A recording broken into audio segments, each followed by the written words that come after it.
Hi everyone, this is Jackie. I'm here to do the discussion question part two. Um, Again, this is my first time, so please bear with me.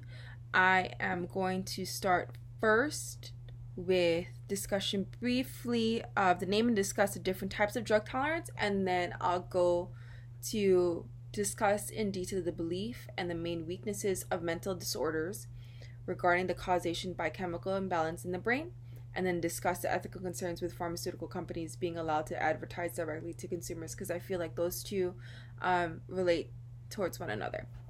So, going first to the different types of drug tolerance. I'll do it briefly and quickly as quickly as I can. So there's metabolic tolerance, which is when there's an increase in enzymes that metabolize a drug.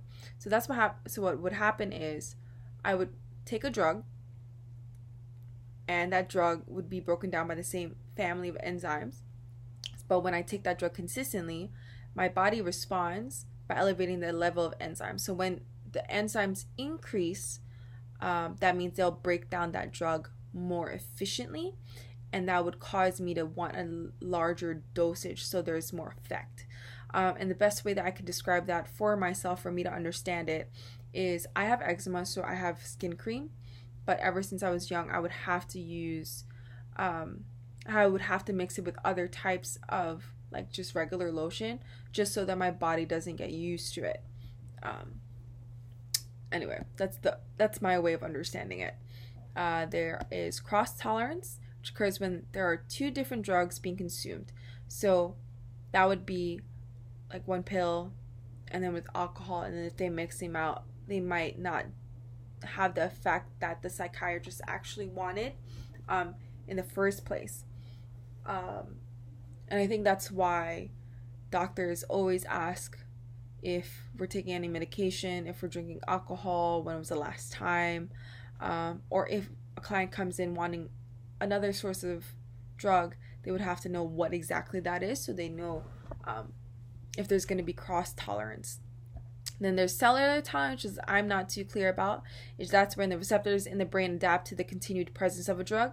So then there's two parts. It could be downregulation, where the neurons decrease the number and the sensitivity of the receptors, and there's upregulation, where the neurons increase the number of receptors.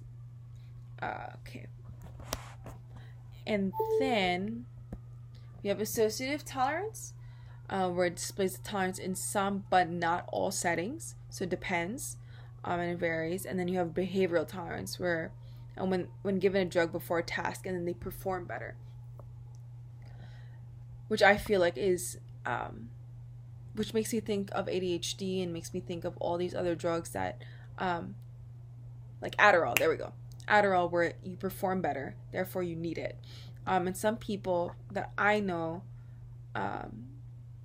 would take marijuana because they feel like they perform better, or they do, or that could be that their body likes it, is so used to it that they would need that to perform the way that they would like to. Now, moving on to the first part of discussion, where it's discuss in detail the belief and the main weaknesses of mental disorders regarding the causation by chemical imbalances in the brain. So that's the belief that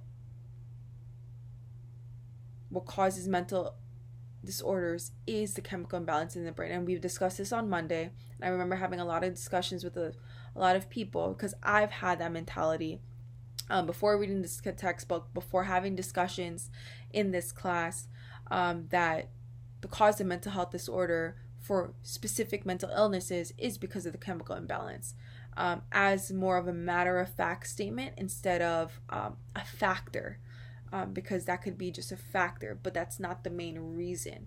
But that causes such a misinformation for the general public, for people that are not really care too much about this field, but really just want a quick fix in it. So I just feel like it just misinforms us, and it misinformed me, it misinformed other health professionals that had discussions with, even other doctors that I had discussions with that have that belief that it's because of a chemical imbalance in the brain.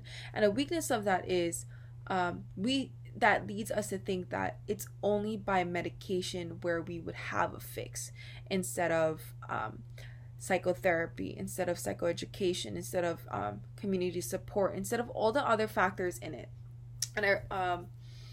And I believe in page 48, it states that, like, and throughout the textbook, it really is that mental and emotional disorders are more complex than brain chemistry, which ties into whatever I was just saying beforehand. And I just feel like, since I know this information, that I should clarify and want to do that. It gives me more of a responsibility, an urgency to tell other people that, mental health disorders and mental health illnesses are not just because of chemical imbalances, but because people have really taken on that truth, that false truth, then they just go straight towards medication, and that being priority over psychotherapy, which I believe is what helps. Like, CBT definitely is effective and should be more of an advocate than medication. So it leads me to the third discussion, where it says to discuss the ethical concerns with pharmaceutical companies being allowed to advertise directly to consumers. So this was stated also in page 6, where today pharmaceutical companies advertise directly to consumers and often give false advertisements through media.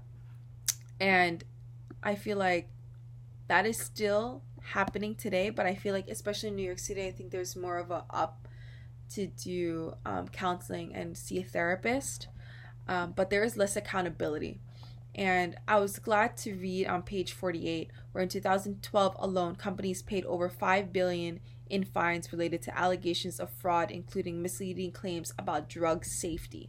Now, that just shows that the main ethical concern is that it harms the patient and harms the general public by all the misinformation the pharmaceutical companies could give to the consumer. So I'm glad that there are lawsuits that were filed. I'm glad that there is some level of accountability. I hope that there will be more of a level of accountability, even though it may be too much for us to take. But I think that's something that should be applauded, that lawsuits are being filed. So good. I mean, I'm all for the justice of it. I'm all for really clarifying it. So it's good. It shows that just for my belief with God, I believe that God, could have created humans to, create medication that are there to help, but because of all the negative things that human beings have done with the drugs, like misinforming, like harming a patient, harming a client, harming consumers, it really puts a bad taste in our mouth, like a bad taste in my mouth, like we were discussing on Monday. It really gave a bad taste in my mouth, and that's why I was so anti-medication for so long. But if we are stewards of medication and we do it well with accountability, and I'm happy that all the darkness that are happening underneath the scene are being brought to light. I hope that it continues to happen, and I hope that the medical professionals will be better stewards of whatever God has given, and I hope that I would be a good steward, no matter what the demand, no matter what the income is, that my ethics would be straight on. So hopefully this was not too long, but have a good night, and I hope to view all of your discussion videos.